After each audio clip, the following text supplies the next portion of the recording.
आज का जो खास आपका टॉपिक है, तीन टॉपिक हम आपको बताएंगे। सबसे पहले ध्यान देंगे गुणनखंड। गुणनखंड के रूप में, गुणनखंड के रूप में लिखना, गुणनखंड के रूप में सजाना कर दीजिए, सजाना। ठीक है, पहला आपका टॉपिक हुआ। दूसरा टॉपिक हो गया, इसको हम बोलते हैं घातीय रूप में लिखना। संख्या को किस रूप में लिखना? घातांक के रूप में। क्या बोल सकते हैं इसको? घातांक के रूप में। जैसे आप जब संख्या को गुणनखंड करिएगा यानी फैक्टराइजेशन करिएगा तो पूछेगा 2 का घात कितना होगा, 3 का घात कितना होगा, उसको भी हम इसमें सीखेंगे। और तीसरा चीज p/q यानी जो डिसिमल नंबर होगा, यानी डिसिमल नंबर को हम फ्रैक्शन में कैसे बदलेंगे, ये 3 चीज पर हम आज बात करेंगे। ठीक है, तो सबसे पहले फर्स्ट ऑफ ऑल हम चलते हैं 1 नंबर। देखिए, गुणनखंड के रूप,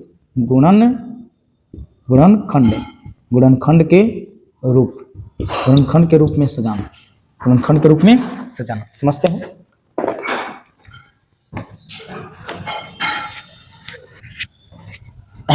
देखिए, कोई भी नंबर ले लीजिए, सपोज दैट यहाँ पर मान लीजिए 64 हुआ। ठीक है, 64 हुआ तो 64 को आपको गुणनखंड के रूप में सजाना है। क्या करना है? सजाना है। तो समझिए कैसे सजाएंगे। सबसे पहले आप 64 का फैक्टराइजेशन करेंगे। 64 के क्या करेंगे? फैक्टराइजेशन। तो समझिए ये हो जाएगा आपका 32 दूना 64 होता है। ठीक है, 32 दूना कितना होता है? 64।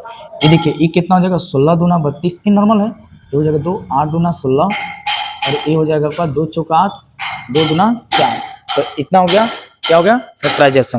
तो समझिएगा, अब ये हो जाएगा आपका 64 का, देख लीजिए यहाँ पर हो जाएगा 2 गुने 2 गुने 2 गुने 2, 1 2 3 4 5 6, 1 2 3 4 5 और 6, तो यानी ये हो जाएगा 2 के पावर 6, 2 के पावर 6। ठीक है, इसी का अगर क्वेश्चन पूछा जाए, इसमें 2 का घात, 2 का घातांक, 2 का समझिएगा घातांक, तो 2 का घातांक समझिए, तो 2 का घातांक कितना है? 6। इसी तरह इसका आंसर होगा 2 का घातांक क्या हो जाएगा? 6 हो जाएगा। इसको सबसे पहले गुणनखंड के रूप में सजाइए। देखिए 144 को हम फैक्टराइजेशन यहाँ पर देख लेते। देखिए यहाँ पर भी आके 144। ठीक है, तो ए हो जाएगा, ध्यान देंगे 2 सते 14 और 2 दूना 4। ठीक है, ए हो जाएगा 2 3 6 और एक अंक इसमें गया 36, फिर हो जाएगा ए 18 दूना 36, फिर आपका ये हो जाएगा 9, फिर हो जाएगा आपका ये 3 गुना 3। ठीक है, तो आप इसे यहाँ पर देखिए 1 2 3 4, 1 2 3 4 और 3 कितने बार हैं? तो 2 बार हैं। कितने बार हैं? 3, 2 बार हैं। तो अब देखिए ये हो जाएगा 2 के पार, इसका काउंट कीजिए 1 2 3 4, यहाँ हो गया 4 मल्टीप्लाई 3 का 1 2, है ना। तो आपसे ऐसे भी क्वेश्चन पूछा जा सकता है कि इसका 2 का घातांक समझिए, घातांक भी क्लियर कर लीजिए। तो 2 का घातांक कितना है? 4 है। इसी तरह 3 का घातांक आपसे पूछा जाए, 3 का घातांक, तो 3 का घातांक कितना है? 2। तो सजाने के पूछे तो ऐसे बनाइएगा, और घातांक में पूछे तो आपको 4 बनाना है। ठीक है, ऐसे लिखना है। अब आ जाइए एक और एग्जांपल लेते हैं। है 120 में आपसे पूछा जाए 120 में 2 का घातांक क्या होगा? 2 का घातांक बताएं, 2 का घातांक बताएं। 120 में 2 का घातांक आपको बताना है। तो सबसे पहले आप क्या करेंगे? 120 का गुणनखंड कर लीजिए। 120 का क्या कर लीजिए? गुणनखंड। तो समझिए यहाँ कितना हो जाएगा? 60 दूना 120 हो जाएगा, ये हो जाएगा 30 हो जाएगा, ये देख लीजिए 15 हो जाएगा, और ये हो जाएगा 3 गुने 5, 3 गुने 5। तो समझिए यहाँ पे क्या लिख देंगे आप डायरेक्टली यहाँ पे लिख सकते हैं। देख लीजिए 2 कितना होगा? 2, तो गिनिए 1 2 3 यानी 3, तो यानी 2 के पार 3 है घातांक, तो यानी घातांक आपका फाइनली कितना हो जाएगा? घातांक आपका हो जाएगा 3। एक नंबर का हर साल पूछता है, आप लोग इसे नोट जरूर कर लीजिए। ठीक है, एक और 234 में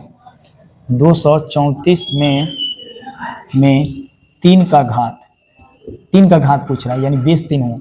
समझिए कैसे? 234 में 3 का घात आपको बताना है। 234 में 3 का घात, तो सबसे पहले आप क्या कीजिए? 234 का फैक्टराइजेशन कर लीजिए। ये हो जाएगा 2, तो ये होगा 2 कम 2, ये होगा 1 7 दूना 14। ठीक है, ये ना हो जाएगा 17, 13 9 17 13 9 17। 13 9 17 29 का 27 2, ठीक है। अब देखिए फिर आपको ये आ जाएगा 3 से, है ना।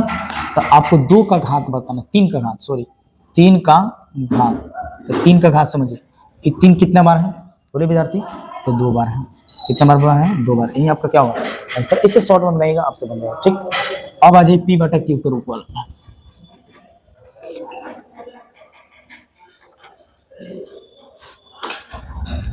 यहाँ समझिए क्वेश्चन है 0.49 को P बटा Q के रूप में लिखें। 0.49 को P बटा Q के रूप में लिखें। तो समझिए यहाँ पे क्या करेंगे, ये हो गया 49। देखिए रेकरिंग जो है यानी बार भी इससे कहते हैं, तो दोनों नंबर पे है तो 99, यही क्या होगा आंसर। दूसरा आपका क्वेश्चन है,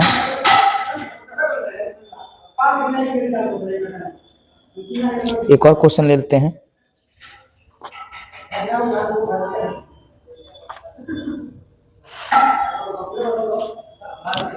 हाँ 0.13 पर रेकरिंग है, तो सिंपल सिटी है, 13 बटा 99 हो जाएगा। 13 बटा क्या होगा 99 हो जाएगा। थोड़ा और बड़ा नंबर देखते हैं।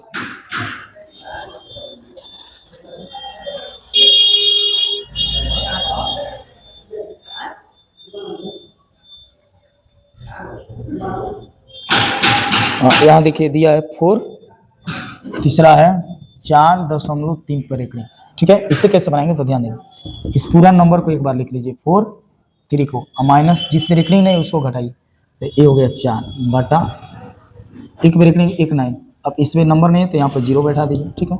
और इसमें से घटाइए 9, ये हो जाएगा 9, 13 में से 4 गया 9, ये जाएगा 3 बटा, ये क्या होगा आंसर। 3 से भी काट सकते हैं, देख लीजिए 3 का 3 3 का 9, ये जाएगा 3 0, यानी 13 बटा 30, यही का होगा आंसर, ठीक है। और एक और देखिए, एक और कितना आसान दिया है आपका 4 नंबर 1.43 को ऊपर है, 1.43 को P बटा Q के रूप में बदले, तो कितना हो जाएगा देख लीजिए। ये हो जाएगा, पूरा नंबर को एक बार लिख लीजिए, ये हो गया 1, दशमलव के बाद कितना अंक है तो 2 अंक, 2 0 यहाँ को बैठा दीजिए, कटना तो काटिए, 6 दूना 12 7 दूना 14, ये हो जाएगा 50, यानी 67 बटा 50 का फाइनल क्या होगा आंसर, ठीक है। तो इसी तरह आपके पेपर में भी आएगा। अगर ये कॉन्सेप्ट आपको अच्छा लगा होगा तो प्लीज़ इस चैनल को लाइक करें और सब्सक्राइब करना ना भूलें। Thank you.